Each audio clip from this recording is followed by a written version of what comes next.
Mũrũrũngano wa arĩmi aya makionania kũrarakwo kwao nĩ ũndũ wa kwagagio nĩ njogu mĩgũnda-inĩ yao. Moigĩte nyamũ ici ikoretwo irĩ kĩremithia kĩnene kĩa ũrĩmi mwena ũyũ nĩamu itũraga cingĩraga mĩgũnda-inĩ yao utuko na muthenya igĩthũkagia mĩmera yao.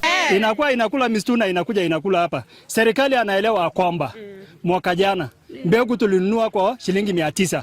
Wafikiri saa hii mahindi ni pesa ngapi? Saa hii hatuna. Arĩmi aya moigĩte atĩ imera-inĩ iria hetũkĩte o matikoretwo makiona umithio ũrĩmi-inĩ wao nĩamu ona metiria njogu ici hĩndĩ ya kũrĩma, hĩndĩ ya kũgetha ciũkaga irĩ nduru nene na gũthũkagia magetha mao. Tunadamana maandamano ya amani kwa sababu hii ndovu kutusumbua tukasema tutadamana ili kilio yetu isikike katika kwa wakubwa wote. Mongereire atĩ maikaraga na hahu nĩamu nyamũ ici iriũngaga utuko na muthenya na nĩ ũgwati kũrĩo na ciana ciao. Hakuna haja ya kusema sisi tugoje ati madofu inafugiwa kila wakati inafugiwa. Hatutaki kusikiza tena. Tunataka ifugiwe ndiposa hata watoto wetu wasome, waende shule. Watoto wetu hata wamekaa nyumbani kwa sababu watoto ni wadogo, wakipita kwa barabara wanasema watakutana na dofu. Mũrũrũngano ũyũ ũkĩte ciumia igĩrĩ tu thutha wa rũhonge rwa KWS gũthamia njogu igĩrĩ kuma mũtitũ-inĩ mariganĩtie wa Marmanet. Umekuja kuchukua leo ndovu, imekula miaka ngapi hapa?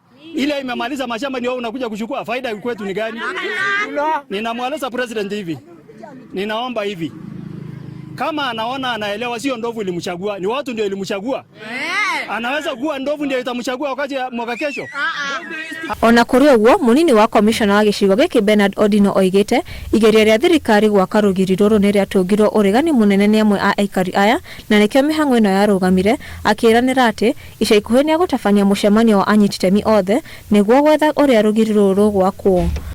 Watu wa KWS kuja tufanye public participation ndio hii kazi ianze immediately. Tunajua ndovu inasumbua wananchi. Recently last week the government translocated 2 elephants ambayo walikuwa very notorious kwa hii area kusumbua watu.